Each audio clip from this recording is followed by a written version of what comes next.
The mole subsided forlornly on a tree stump and tried to control himself, for he felt it surely coming.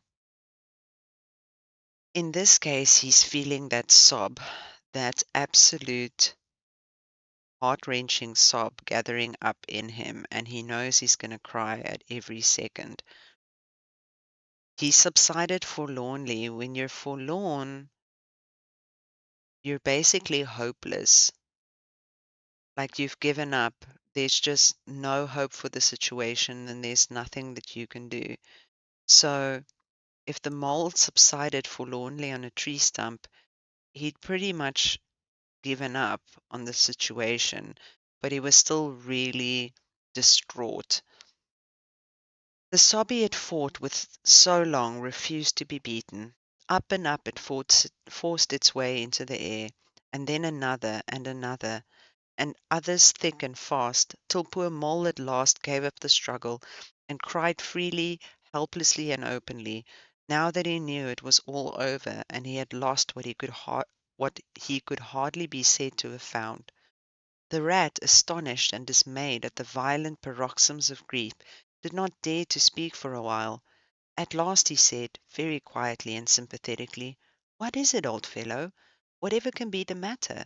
Tell us your trouble, and let me see what I can do."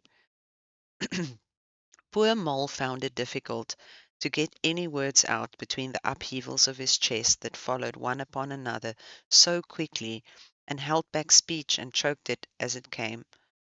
I know it's a shabby, dingy little place," he sobbed forth at last brokenly, "not like your cosy quarters, or Toad's beautiful hall, or Badger's great house, but it was my own little home, and I was fond of it. I went away and forgot all about it, and then I smelt it, suddenly, on the road, when I called and you wouldn't listen, Rat, and everything came back to me with a rush, and I wanted it. Oh dear, oh dear! And when you wouldn't turn back, Ratty, and I had to leave it, though I was smelling it all the time, I thought my heart would break. We might have just gone and had one look at it, Ratty, only one look. It was close by, but you wouldn't turn back, Ratty, you wouldn't turn back. Oh dear, oh dear!" Recollection brought fresh waves of sorrow, and sobs again took charge of him, preventing further speech. The rat stared straight in front of him, saying nothing, only patting Mole gently on the shoulder. After a time he muttered gloomily, "I see it all now. What a pig I have been! A pig, that's me, just a pig, a plain pig." He waited till Mole's sobs became gradually less stormy and more rhythmical. He waited till at last sniffs were frequent and sobs only intermittent. Then he rose from his seat, and remarking carelessly, "Well now, we'd really better be getting on, old chap," and set off up the road again, over the toilsome way they had come. "Wherever are you going, Ratty?"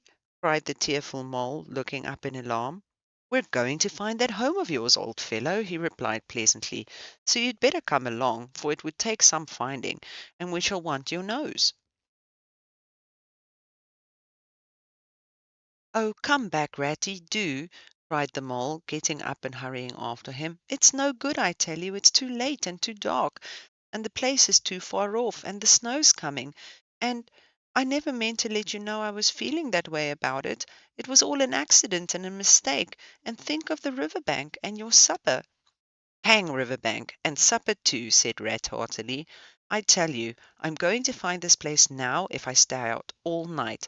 So cheer up, old chap, and take my arm, and we'll very soon be back there again." Man, isn't that just beautiful? I mean, really, isn't that just beautiful?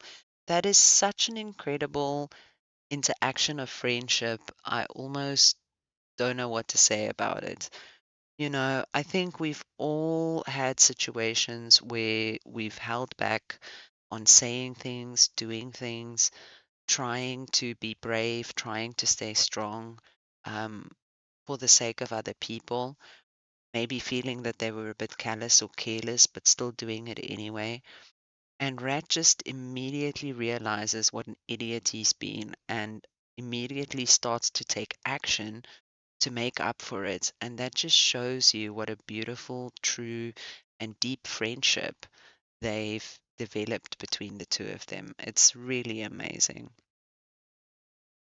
Still snuffling, pleading, and reluctant, Mole suffered himself to be dragged back along the road by his imperious companion, who by a flow of cheerful talk and an anecdote endeavoured to beguile his spirits back and make the weary way seem shorter.